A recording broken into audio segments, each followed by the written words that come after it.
Assalamualaikum warahmatullahi wabarakatuh. A'udzu billahi minasyaitonir rajim. Bismillahirrahmanirrahim.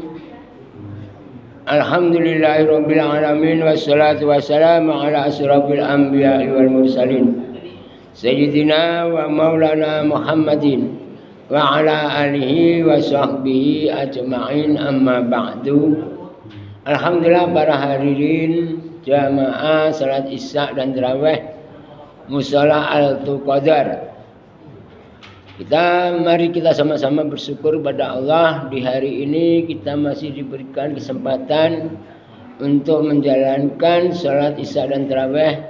Bahkan puasa Ramadan kita telah laksanakan tadi, kita bisa lulus dengan sempurna, tidak mendapatkan halangan apapun. Di sini kelulusan itu salah satu kunci keberhasilan kita dalam ibadah kepada Allah.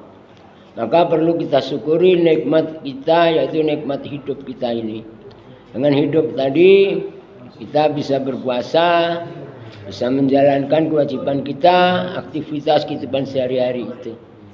Alhamdulillah para hadirin yang dimuliakan oleh Allah SWT, perlu kita menyadari diri kita malam Lailatul Qadar, kebetulan ini malam 27. Ya kan? Malam 27. Manfaatkanlah, gunakanlah waktu yang sedikit ini. Kita tidak tahu besok atau lusa akan dipanggil Allah, yaitu mati, meninggal dunia. Apa yang kita bawa nanti di akhir hayat kita? Hanya ilmu, amal, harta yang bermanfaat, sedekah yang kita berikan dengan cara yang manfaat itu, sedekah jariah kita. Ilmu yang manfaat ini yang saya sampaikan, kalau diamalkan dapat manfaatnya kepada diri saya sendiri, juga kepada jamaah. Ini pentingnya ilmu, pentingnya iman, pentingnya amal. Di sini para hadirin perlu syukuri adalah nikmat hidup itu. Namun kembali di dalam ceramah Ramadan ini, malam Lailatul Qadar, malam yang ke-10 terakhir, hari kebebasan kita dari api nerakanya Allah. Hendaknya kebebasan ini harusnya lebih banyak, tidak seperti yang dulu. Rame jamaah kita harusnya berbondong-bondong, aku dibebaskan dari api neraka oleh Allah. Malam ke-20 maghfirahnya diampuni oleh Allah. Kita tidak datang sepenuhnya, mungkin sibuk kerja, no problem. Di malam 10 rahmat kasih sayang Allah berbondong-bondong, ya no problem. Yang penting beribadah kepada Allah. Namun apakah ada orang hidup di dunia itu ingin sengsara? Tentu tidak. Ingin bahagia, ingin sukses. Contohnya aja nggak usah jauh-jauh. Seperti saya berani calon bupati walaupun nggak ada duit, tak ada modal. Hakul yakin bahwa Allah lah memudahkan segala urusan saya untuk menjadi bupati, untuk menjadi menteri pendidikan dan sebagainya. Itu semua kehendak Allah. Kalau kita menduduki jabatan karena uang, tuh arasi wal murtasi finar, suap menyuap hukumnya haram. Di sini para hadirin, saya punya keinginan bagaimana negeri kita ini lebih baik, lebih maju. Bagaimana jamaah kita semakin taat kepada Allah. Itu yang kami inginkan. Tidak ada lain. Ceramah Ramadan setahun sekali. Ini perlu kita kaji betul-betul apa tujuannya mengembangkan dakwah itu. Apa tujuan kita mendengarkan ceramah itu. Jadi perlu kita pahami. Jadi jangan sekedar melihat orang ceramah, orangnya kecil, mungil, jelek. Enggak usah. Kan? Nengok itu jangan orangnya. Nengok itu yang disampaikannya, amalannya, apa yang disampaikan. Kalau yang disampaikan itu baik, kita laksanakan. Walaupun anak kecil yang menyampaikan. Itu. Jadi harus kita pahami dalam diri kita sebagai hamba Allah. Salawat serta salam kita curahkan kepada Gusti Kanjeng Nabi Muhammad sallallahu alaihi wasallam. Allahumma shalli ala sayyidina Muhammad wa ala ali sayyidina Muhammad. Dengan salawat inilah kita mendapatkan syafaatnya Rasulullah, pertolongannya baik di dunia maupun di akhirat nantinya. Kita baca Allahumma shalli ala Muhammad ya Rabbi shalli alaihi wasallim. Itu sudah 10 rahmat. Kasih sayang Allah yang diberikan kepada kita. Nanti di akhir hayat kita jumpa kepada Rasulullah di sana, di alam mahsyar sana, di hari kiamat nantinya. Di sini perlunya banyak berselawat. Di dunia kita jadi tenang, tentram, bahagia, tidak ngeluh, gerutu, kelaparan dan sebagainya. Diberi rezeki banyak, alhamdulillah. Dikasih sedikit, alhamdulillah. Kita syukuri. Jangan tidak mau mensyukuri. Ini pentingnya iman dan Islam. Makanya kalau orang Islam itu jadi orang miskin, mau bersyukur lebih mulia daripada orang yang kaya. Kaya hartanya melimpah ruah, tapi pelit. Kita nggak bahagia itu. Utang di sana ada, di sini ada, kreditan mobil ada. Kan sayang. Biar kita miskin, hanya punya Honda, hanya punya baju sehelai. Tetapi iman kita kuat, selalu mensyukuri nikmat Allah. Itu lebih mulia daripada orang yang kaya. Begitu juga orang kaya, tidak boleh direndahkan. Orang kaya diberikan kelebihan oleh Allah, harta yang melimpah, semakin cinta kepada Allah, semakin sayang kepada Allah, semakin dekat dengan Rasulullah. Dekat kepada Allah, dekat Rasul. Semakin menyayanginya, semakin banyak beribadah. Dikasih rezeki banyak, alhamdulillah. Proyek aku keluar di LBD, alhamdulillah. Nah, ini kalau punya LBD, ada enggak yang punya LBD di sini? Nah, di situ dapat proyek di Pertamina, alhamdulillah ya Allah, hari ini aku dapat proyek ya Allah. Kita syukuri, baru kita berzakat harta. Berapa hasil kita? Umpama satu, selama proyek tenda dapat 150 juta, zakatkan harta itu. 150 juta kalau 100-nya berarti 250 ribu. Nah, 2.500.000 kita zakatkan. Ini pentingnya zakat harta. Zakat harta diberikan kepada fakir miskin, bukan dikasihkan di masjid. Paham itu? Kalau di masjid sedekah, berinfak, wakaf, itu masukkan dalam masjid. Fakir miskin jelas nyata. Serahkan fakir miskin ya harta kita yang kita zakatkan, harta kita tadi itu. Kalau zakat fitrah beda. Zakat fitrah ini mensucikan diri kita, membersihkan diri kita. Bagaimana supaya kita jadi orang yang taat kepada Allah Ta'ala. Makanya diri kita ini jangan disia-siakan. Fitrah itu tujuannya adalah mensucikan diri, membersihkan diri kita sendiri ini. Fitrah. Makanya dia puasa, tidak puasa, no problem. Dia sholat, enggak sholat, no problem. Dia zakat fitrah, terima. Kita waktu ambil zakat, doakan ya Allah. Beliau usahakan mau taat kepada Engkau ya Allah. Mau puasalah tahun ini, tahun yang akan datang. Doanya orang ambil zakat, sahabat, ambil zakat sini. Pak Bustaman, Pak Rakpan, siapa? Ambil zakat. Didoakan. Jadi kalau saudara kita ada ambil zakat, ada yang berzakat fitrah, dia tidak puasa. Doakan ya Allah, mudah-mudahan tahun depan dia mau puasa. Tuh. Dalam hati, jangan diungkapkan. Kalau diungkapkan, ya Allah, mudah-mudahan si bejo besok tahun depan mau puasa. Oh, tersinggung dia. Besok nggak zakat. Hilang. Nih, hati-hati. Jadi kalbi kita, hati kita yang ungkap dengan orang yang tidak puasa tadi.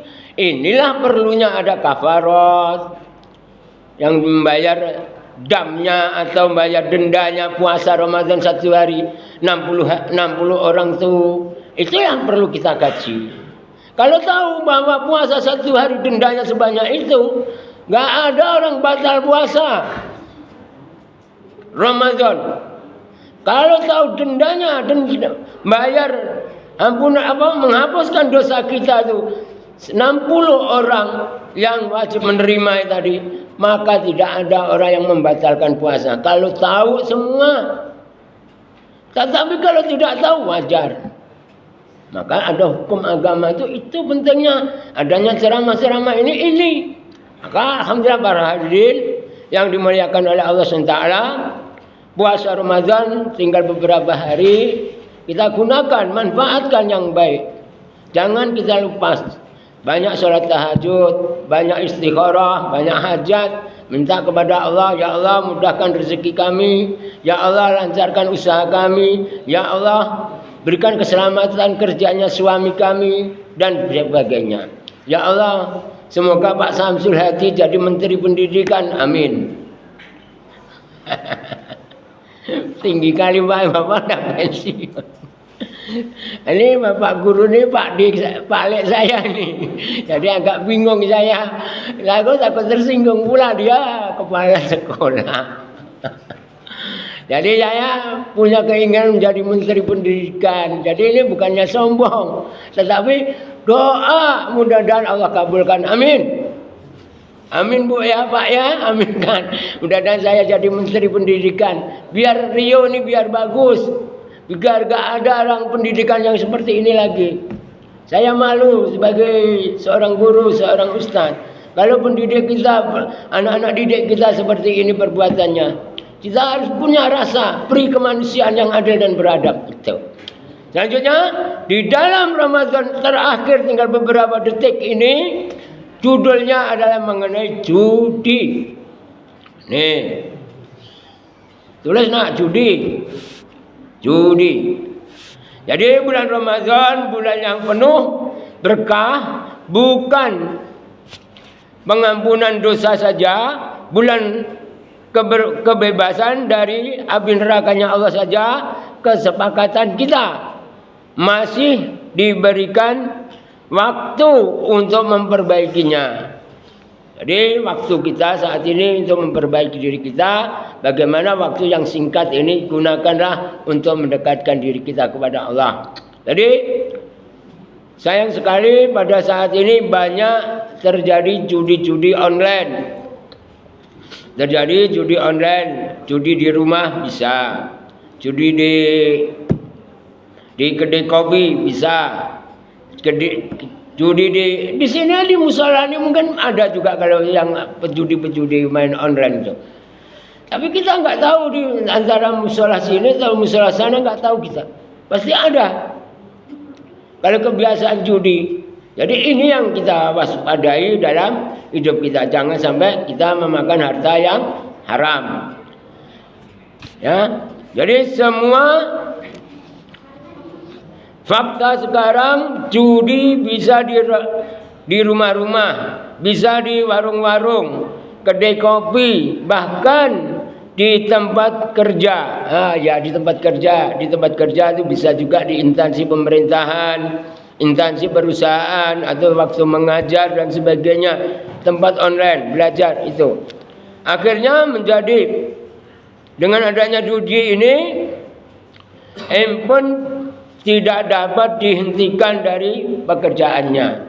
Ini tidak ada hentinya. Dipanggil anak, ayah aku lapar, belikan nasi. Tidak mau beli nasi, main HP aja. Ini namanya judi online. Jadi kalau judi yang lain-lainnya seperti klotok, main domino, itu yang real, yang nampak di mata kita. Bahkan sekarang ini namanya main remi, main domino itu sudah dimain dengan perlombaan. Lomba itu sama juga sebenarnya, adu nasib juga. Yaitu untuk lomba 17 Agustusan, main domino, ceplak, ceplok, ceplak, ceplok. Nih, ini sebenarnya judi juga. Ya, di rumah tangga kita. Ini kadang-kadang di dalam rumah tangga, bapak ibu sama main itu online. Nah, ini jangan sampai. Bagaimana mendidik anak-anak kita, karena melihat bapak itu, adik itu jadi ingat anak-anak. Jadi bagaimana anak-anak kita jangan sampai terpengaruh dengan adanya judi tersebut. Nah, alhamdulillah para hadirin yang dimuliakan oleh Allah SWT, terjadinya kejahatan karena judi. Terjadinya kejahatan itu karena judi. Bisa terjadi dalam rumah tangga hingga istri kita menangis atau anak kita kelaparan, mau makan dan sebagainya, uangnya habis digunakan untuk berjudi bapaknya. Ayahnya main judi, akhirnya ngasih nafkah tidak bisa dan sebagainya. Ini yang kita jaga dalam diri kita. Innamal khamru wal maisiru wal adsab. Sesungguhnya hanya minuman khamar, minuman keras dan berjudi dan korban untuk berhala. Nah, ini yang korban bentuk berhala itu yang bagaimana kita beradu nasib ini. Jadi yang berjudi ya, ini hukumnya adalah dilarang oleh Allah SWT. Wal aslamu rizsum min amali syaitan. Dan mengadu nasib dengan anak panah adalah perbuatan yang keji, termasuk perbuatan setan. Jadi mengadu nasib ya itu tadi. Adu nasib selain panah, yang sekarang ini adu nasib ya judi itu. Main domino bagaimana kita supaya menang. Nah, itu termasuk itu. Nah. Wastanibu la'alakum tuflihun. Maka jauhilah perbuatan itu agar kalian beruntung. Maksudnya kita agar selamat dari perbuatan yang keji tersebut. Kalimat keji ini banyak kita kaji. Keji adalah pada diri kita. Perbuatan berjudi, berzina, ya, itu perbuatan keji. Merampok itu perbuatan keji. Jadi yang mengibarkan pada diri kita sendiri itu adalah perbuatan keji-keji yang merugikan pada dirinya dan juga merugikan orang lain. Itulah yang dapat kami sampaikan. Apabila ada salah dan kurangnya, baiknya dalam penyampaian saya secara pribadi mohon dimaafkan. Kebetulan Bapak Kiai kita ada di sini, mana tahu akan menambahkan mengisi nanti. Dan iya, oke. Jadi itulah yang dapat kami sampaikan. Apabila ada salah dan kekurangannya mohon dimaafkan. Ramadan terakhir, manfaatkanlah untuk melaksanakan malam-malam Lailatul Qadar ini untuk melaksanakan salat tahajud, memohon kepada Allah agar diampuni dosa kita dan dibebaskan dari api neraka dan diberkahi rezeki kita hingga kita bisa tahun depan kita bisa melaksanakan puasa Ramadan yang akan datang lagi. Akhir kalam, wassalamualaikum warahmatullahi wabarakatuh.